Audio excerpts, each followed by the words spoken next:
Hi, welcome back to my podcast, Fear Fighter podcast. However, I kind of talk about all sorts of things that come with my life right now because it has been a bit of crazy lately. So today I wanted to talk about kind of anxiety, but also my part in the situation that I have been in.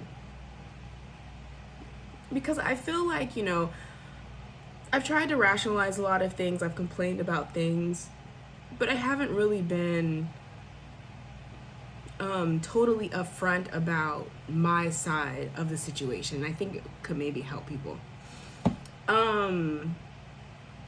So one of the reasons why I don't have anxiety anymore, or I don't have anxiety when it comes to like dating or meeting men for the most part, is because I'm really honest with myself about what I'm doing. So one of the things that I have not done since dating is be super intentional, right? I kind of live in this fantasy world. I think a lot of women do live in a fantasy world of, we're going to find someone, we're going to fall in love, it's going to be beautiful, we're going to be together, it's going to be happily ever after type stuff. Now that I'm in my 40s, I still want that, but I know that that is way over my head, like not probably never happening. And that's fine. In the situation I went through with the father of my unborn child, I kind of did that. I had been, I did the single thing for over a year. I was really ready. I told myself, if I find someone that I really, really, click with and like, I'm just gonna kind of give it, my all. I'm gonna be totally vulnerable. I did that. And that was stupid. That was totally stupid. Like, I should have paid more attention, spent more time paying more attention to who he was and everything like that. I want to say first and foremost that I don't think he's a bad person. I think he's a very inexperienced person due to the fact that he was in prison for so long. And my expectations were, in order, to be out in the world and get out of prison early, you're probably a very mindful, woke individual. But as I really got deeper into the situation, I kind of realized that it was the exact opposite. Like, you can't learn experience about something such as living in the real world while you're institutionalized. It's just not a thing. And, even though I know that they have a lot of great programs for inmates and that they do a lot of soul searching and things like that, this man went in at 16, like, he never really had a real relationship with a woman. Never really had to deal with what it takes to like be with someone or go through like the struggle and everything like that. Because even though he was married to someone who, I don't want to talk about anyone who I don't know is maybe not the most ambitious person ever. I don't know her, but from what I get from him, he's still institutionalized. Like, even if they see each other what? I don't know, every couple months or something, if that. You can't really talk that often. Like, there's no she's relying on him or anything like that. Like, she can't, right?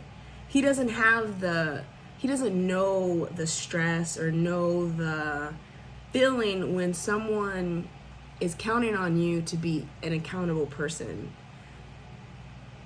And I didn't really think about that at first. If I would have spent just a little bit more time, I would have seen it, but I didn't. Because we clicked in a way of, like, how people say, make a list of what you want in a person. I made a list. He basically checked off a lot of that list. but the list should have been longer. Yeah. Probably like 2 to 3 pages longer. And I don't mean like in a picky way whatsoever, but there's a lot of things that go into being in a relationship, especially a relationship as complex as being with a woman who's older, who already has a child, and who like has a career and a life and things like that. Because there's no point in me dating someone that's not going to contribute to life. You know, I'm looking for a partner, or someone to be more than a partner. I'm looking for someone to come into my life and allow me to live more of my feminine essence, you know, as in less of my masculine. Like, most of us have both, men and women. We have masculine, we have feminine, everything like that. But one tends to come out more, right? Like, usually in couples, if they're queer, non-binary, cis, whatever, there's usually someone who's more masculine than the other person. I mean, you know, there's outliers to everything, but usually that's the case. And I mean, right now, since I deal with everything myself, I'm living mostly in my masculine because I problem solve and I do the things that need to be done every day for my household. I mean, yeah, I'm still a woman. I still very much live a feminine life, but I want to live more of a feminine life. And I feel like if I can't live that way with a man, what is the point? Like, what is the point of the relationship for me? Because girls want soft lives. That's what we want. And you want to be able to take care of the people in your life. I want to be able to take care of the man in my life in a feminine way. I want to be able to take care of my 2 girls in the softest way I can. You know, instead of making sure all this stuff is done, checking all sorts of boxes all the time, and living the life of someone who's single. So, you know, I just wanted to say that the person that you choose to be with for, I'm not even going to say the rest of your life, for an extended period of time really makes a difference. And once I realized that he wasn't that, he didn't even know how to be that. Like, I was mad at him. Like, I had to think about it. I was mad at him for not doing the things I wanted to do, but he didn't know how to do them. So, what am I mad at? Me for wanting them to be done, for having expectations? You know, and for the most part, like, yeah, I expect a lot out of a man. But I also give time to grow, because people grow in relationships. Relationships make you stronger. You know, you have support. All sorts of different things come positively with relationships, right? I find that it's hard to have expectations for someone that you're dating, right? Because, yeah, you want to have a list of things. You know what you want. Hopefully you know what you want before you date. But like me, my list was too short. You know, it's like, how do you know when your list is long enough, is enough? You know how you know? You spend enough time with them and you don't get pregnant. That's how you know. Because you can't think of everything. And I didn't think of everything. And I still, at this point, have not thought of everything. And when I go back into the dating world, I'm just going to tear the list up, honestly. And just watch. You know, and always review the things that I want or how something went and go from there. Because I knew that first time we had that situation and we were on my couch and he, in a passive aggressive way, was telling me to not talk while he was watching TV, I should have known that this was not going to work for me. I kind of pushed it aside. It always stayed with me, but I kind of was like, let me just let him know who I am and what I am and aren't going to tolerate, because that was definitely not something I'll tolerate. But, you know, I looked at it as, well, I really like these things about this man, but it doesn't like trump other things. I should have known when we went to Las Vegas on our first trip and he wanted to stay out and gamble until 6 a.m. while I went back to the room, that it's probably not what I'm looking for. You know, I was mad and disappointed, but I should have known. So I just want to say, you know, women, men, they, them, whatever you are, be intentional about your partner. Because there's a lot of damage that a partner can do to your life, such as the syphilis outbreak in Houston, or people get murdered, or anything, you know. One of the things I worry about is I'm gonna have two daughters. Like, every man that comes into my life, which hopefully there won't be too many more,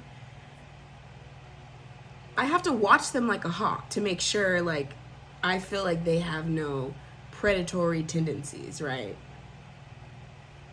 Because one thing I'm not gonna do is put a child in a vulnerable situation for a man or significant other. That is not gonna happen. That's for sure. That's an automatic get out, don't ever contact me again, blocked. Because I'm definitely not gonna play with their lives and their happiness, you know, whatsoever. Thank goodness when I was growing up, I never had any bad thing happen to me, like, in that sense. Like, I was never raped or molested or anything like that. And that is how I want them to live their lives. Feeling like a man has never taken, you know, complete control of me and my body, and my mom sat there and, you know, let it happen or whatever and didn't protect me. Nope, that'll never be there. That will never be a reality. So, you know, that is definitely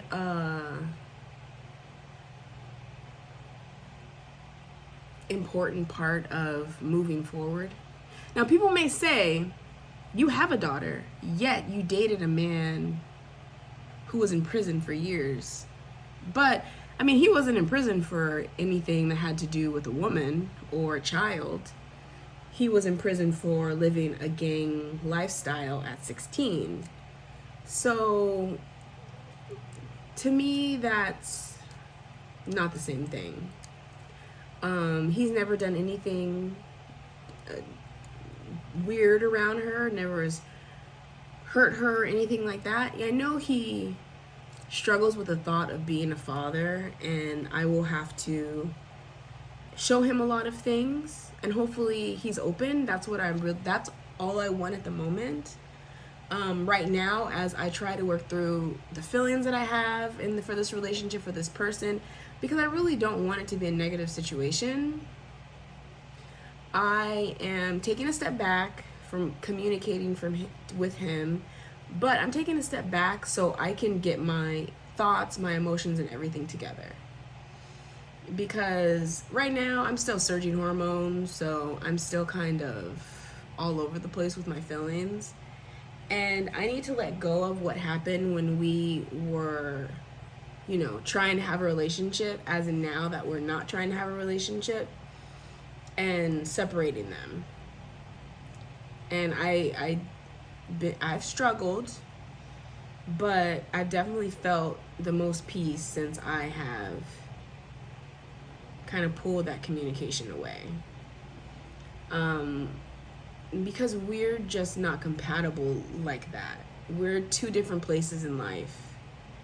You know, even if we were compatible based on, Like, we were compatible based on things we wanted in our lives, our futures that we wanted, the things that we wanted to accomplish.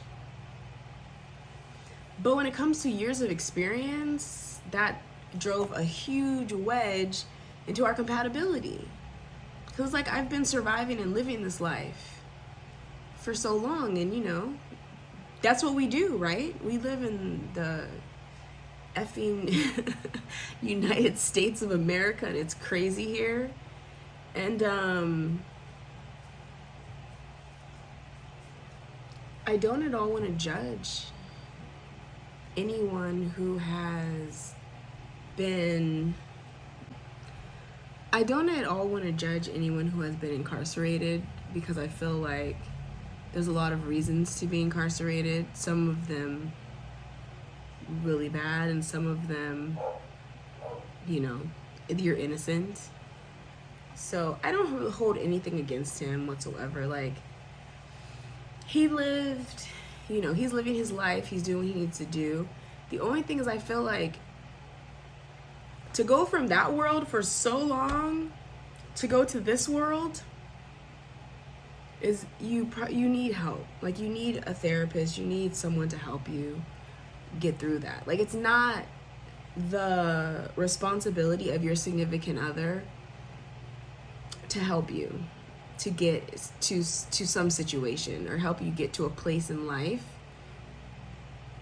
you know, that you're not at yet, like emotionally and everything like that. I mean, I would hope that you're reading books. I would hope that you're really soul searching and putting together what needs to be done in order to really fit in society,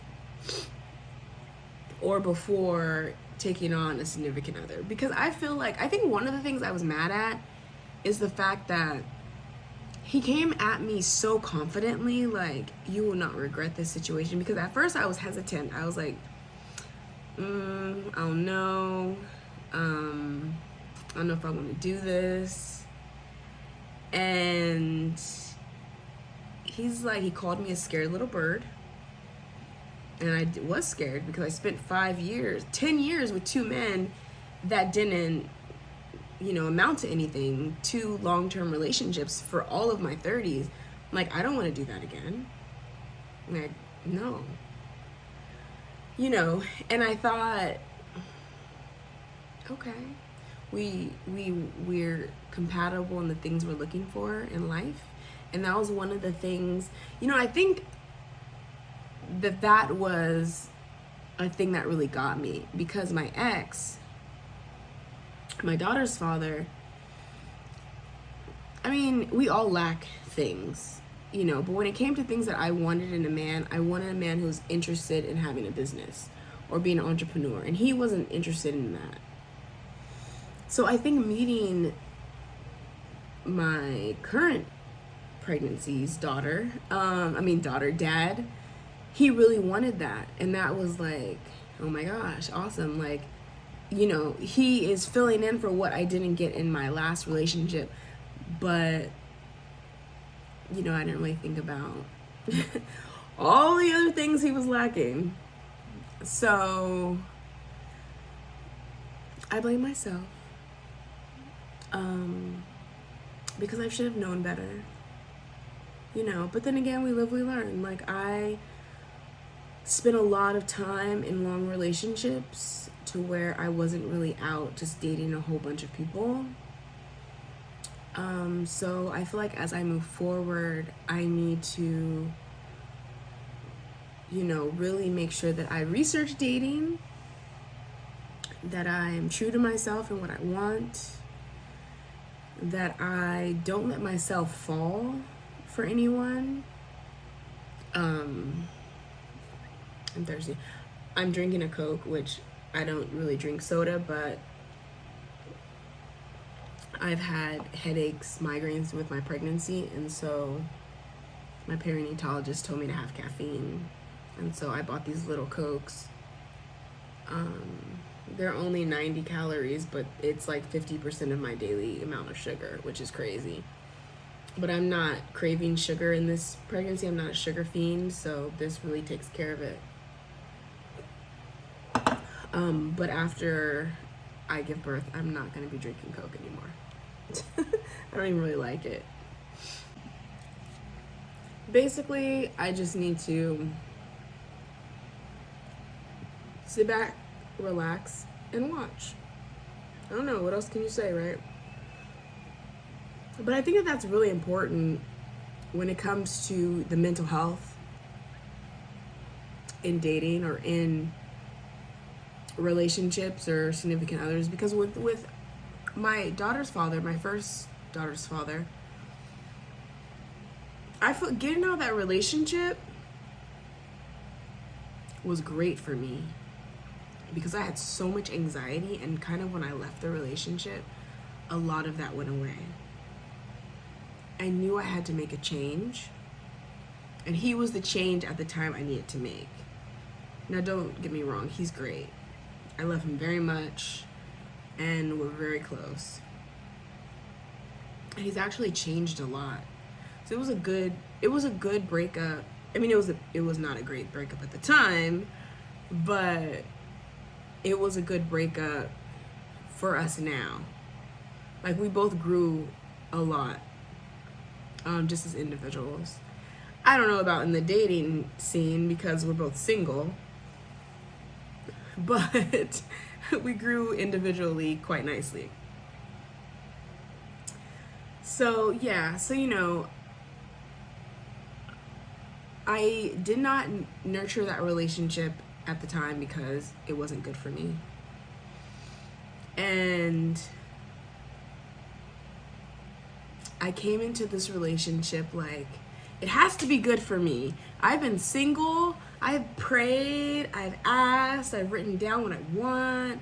I've done all the things, right? So this man must be him. He must be the one. My Prince Charming has come and found me. No. Nope. Stupid. Nope. Don't fall. Don't fall. Just sit and watch and give it time. At least 3 months. You can find out so much in 3 to 6 months about someone, especially if you want to do something that will keep you connected for the rest of your life. So, yeah. Note to self. All right. Yeah, anyway, so tips when it comes to like anxiety is we really need to think about our social connections. You know, the support that they give us, how they make us feel, what we're even looking for. And make sure it's something that we want. I put a post on Instagram yesterday regarding social connections. And I think people would expect me to say, if it's not working out for you, if they're making you feel crazy, then just get rid of them. It's good for your mental health.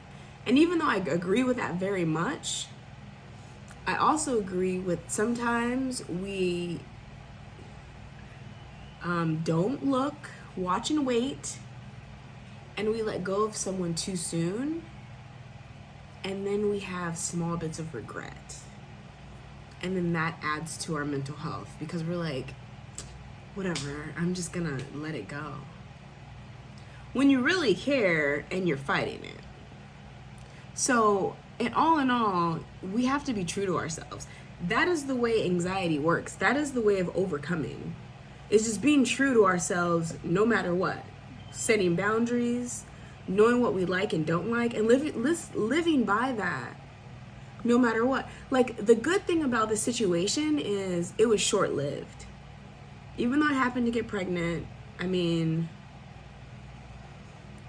yeah, that was an early conversation in our our situation.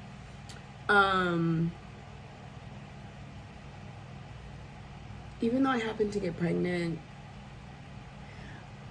I knew that it wasn't working for me. And when I found out about him messaging women, I was like, no, I'm out. I'm done.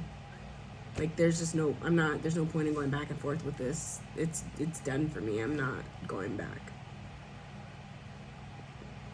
So I was like, there's just no way I'm gonna let something last for 5 years that isn't for me.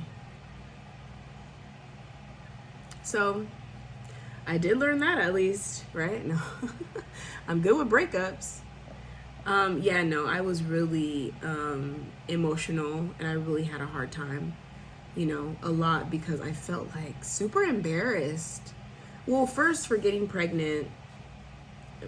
Once I had a supervisor, she told me, the pharmacists don't get pregnant on accident. I mean, she's right, because we know what to do to prevent pregnancy. It's not like I was opposed to having a kid. I was not opposed, because I'm in my 40s. Like, how many more years till I can have a kid? So I was open. It's not the worst situation ever. But I didn't expect the female thing, like the flirting thing. Like, I was like, dang, like, I'm pregnant. Like, you couldn't have waited? No. No, like, you just couldn't, not hit some girls up? I mean, whatever, but I mean, he needed stuff. Attention, I guess, mostly, that he wasn't getting from me, because I was holding him accountable for the things that I wanted and the things that he needed to do. I was holding him accountable for everything, but positive stuff. I wanted him to be successful, come out into the world and do these things. Like, why are you not working on your business? Why are you late?